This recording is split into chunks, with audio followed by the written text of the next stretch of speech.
everybody. How are you doing today? This is Patty. Everybody's good and healthy. And for those of you that are brand new, thank you for coming and checking this video out. I have several videos. I love educating and helping people get through their storms, their trials, their tribunes, their challenges, whatever you want to call them. So let's get going. So our talk today is actually on the root causes of our decisions.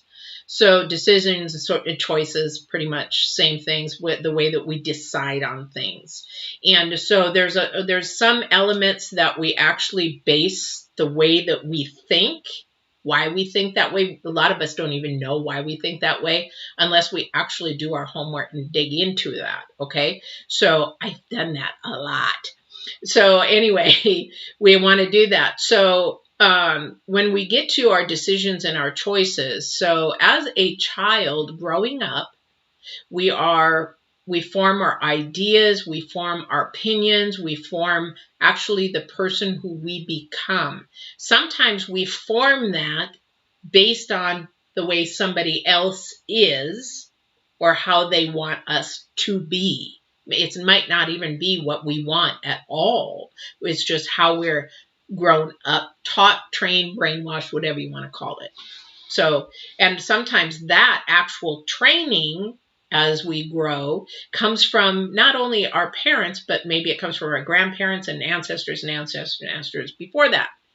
And maybe we don't even want to be that way. That's why it's really important to know who you are and allow yourself to be who you are, as long as it's constructive and positive and in the light. Because we want to be sure that we're walking our path to help others to walk their path. I know that's really sort of complicated, but that's the spiritual part of it. So when we make those choices and decisions now as an adult, are we really an adult making those decisions, or are we living our childhood through our life, making them based on old reruns and old things that are in our head? Everybody's like, what is she talking about? Okay, so I don't lose you. Let's take a hypothetical. Somebody is abused as a kid, and they know that if they do something, they're going to be in trouble and they're going to get beat. Okay, so they have to live their life out of fear. So one of the things that we base our elements of our decisions and our choices could be out of fear. Now, they don't want to get hit, so they're going to maybe lie, or they're going to manipulate, or they're going to do something to protect themselves so they don't get beat. What happens is, as they do that they learn that that's a pattern, and that's okay to do. Nobody's beating me up for lying yet. Nobody's beating me up for those choices that I'm making yet. Until you become an adult and you realize that there's accountability and responsibility for that. Why do I know? Been there, done that. So you got it, and some people don't catch that in themselves until they're later. So the root of that decision making is from fear. So if you're making notes, fear is one thing we base our roots and our decisions off of. A lot of people believe that there's only two choices that we choose from to make a decision or a choice. That's either love or that's fear. Now, you think about it, and it might be actually something to that, because if you think back to why people do things, and somebody asked me, well, I don't believe in that, because what about it if it's a serial murderer? Well, you have to think about that person and go all the way back to their childhood. Were they beaten? Were they, were they tortured? Were they ridiculed? Were they whatever? Were they abandoned? Were they adopted and in foster system after foster? You have to go back to the root. And that's why I say the root causes of your decisions and why they're doing that. And most of the time you might look at, oh, they lived a fearful life. They lived a horrible life. What is that show, The Tiger King or whatever? You look back, people would watch that, and my daughter had me watch it, and I felt bad. The guy is a little crazy, but the thing is, you got to go back to it. If you listen to his story, where it all started. Now, if it would have changed where he didn't have to be living in fear, and how people would respond to him, Would it have changed or maybe turned out differently? Probably so. So I don't like that show. I don't like how people talk about it in the way that it does. I'm an empath, so I'm very sensitive to other people and myself. So don't come at me on that one. But the thing is that I'm getting to the point where everything probably came out of fear. So there's another element that we actually can make a decision on is our weakness. We make a decision out of a weakness. Maybe we actually don't know something, or we aren't educated in something, or we're not strong in something. We make a decision. I hate to say it, but people go and vote for somebody they don't even know because they don't study the politics or whoever that person is. They just go with the flow kind of thing. So that's what I'm saying is there's a weakness. My weakness, I don't like politics. I don't want to talk about politics, and it is a weakness of mine, but I'm not afraid to go ask somebody, hey, I don't know who this guy is. Tell me a little bit about him. And maybe then I will go do my own research because it might be more opinionated rather than factual. So our weaknesses, we make decisions. Now, when we are in a weakness and we're vulnerable, that's another one. But the weakness, when we're in a weakness and we make a decision, sometimes that decision comes back to bite us in the butt because we needed to have more confidence in what we were doing and making the decision that we were doing. So we do need to educate, research, learn, ask questions so that we can actually get stronger in whatever that topic is, whatever it is that we need to make that. And if you're coming into a relationship, then a lot of the times we make a decision out of, again, fear. We don't want to hurt the other person's feelings. We don't want to say no. We allow stuff that we shouldn't allow, those kind of things. So we need to be strong in who we are, know who we are. And again, if that's something you need help with, find a life coach in your area or somebody that can actually help mentor you to build and grow in your weakness where you want to grow, because it begins to balance you out more. Again, third thing is vulnerability. So we make a decision or choice, and unfortunately people prey on that, especially if you're out in the dating field or if you're out in the dating is actually a good example, because you get people that are maybe in their 30s, 40s, 50s, or been divorced. They want to find love again. And maybe they're coming out of a relationship or a divorce, or maybe widowed or something of that nature. And they're just lonely. A loneliness is a vulnerability. And then somebody preys on them.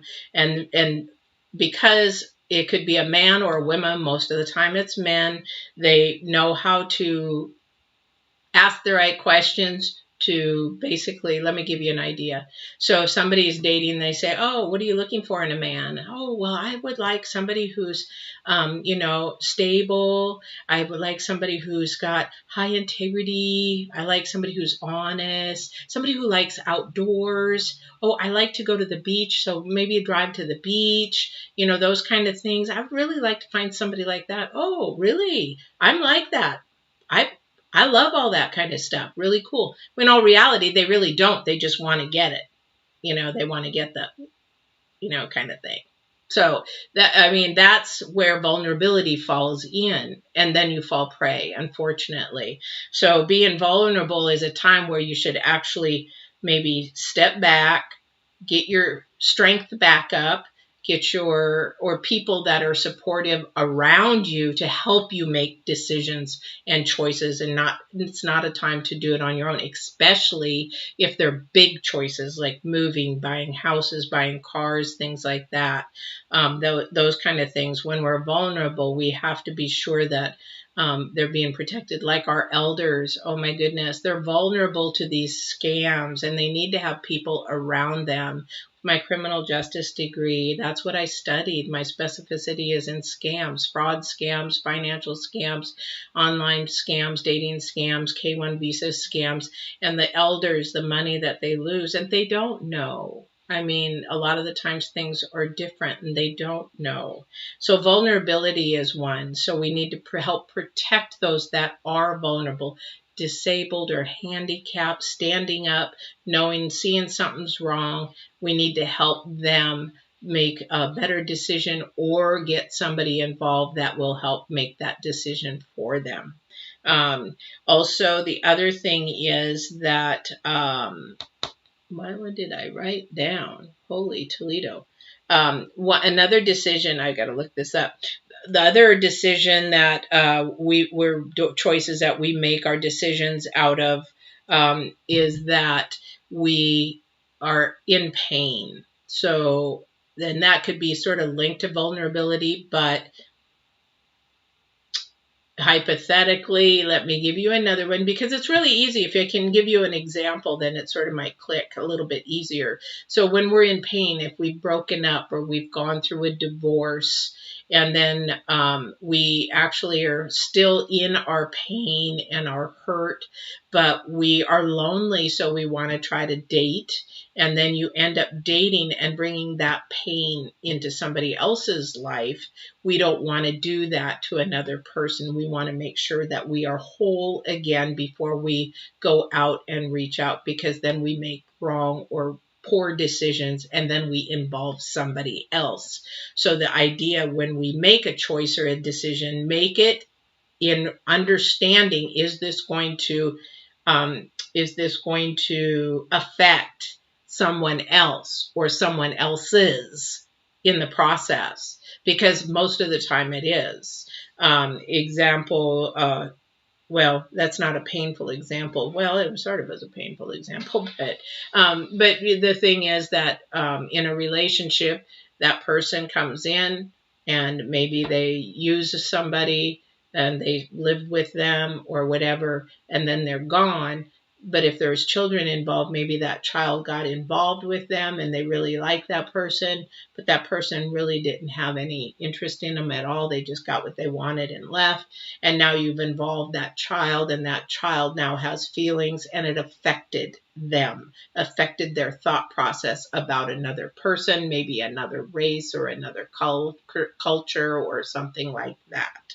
So that's what I'm talking about. So when you are in pain, it's best to heal that pain, restore yourself before making any major decisions, if that makes sense. So that's another root cause of why we would make our decisions. The last one that's really, really sort of hard is that you have been maybe previously violated. And so violated physically, I'm talking about, and that could be, men, women, children, babies, as far as sexually violated. And that actually can really carry over into your life and your life choices, from young on. And it becomes a subconscious choice that you do that. And if you don't go back and do your inner child work or your inner self work when you were little, and understand where those informations come from, that they're not accurate anymore, that you are a grown-up man or woman, and that the decisions that you make now are as an adult. But that child sometimes is still ruling and making decisions and choices for you if you don't work on yourself.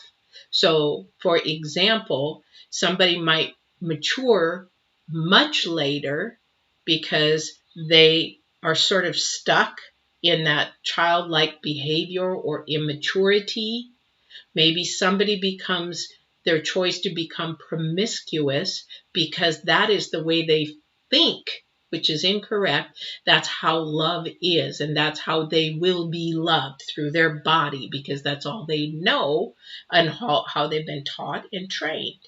And so some of those decisions are dysfunctional because of the way that your brain was trained and taught and brainwashed as a child. All that can be changed and grown and moved forward, but you have to be the willing one to do the homework. Getting a coach, getting a mentor, if you have to even see a psychiatrist or a psychologist, professional help, that's what you should do for yourself. Don't wait until you're in your 40s or 50s. You're going to miss out on beautiful opportunities because you're putting up walls.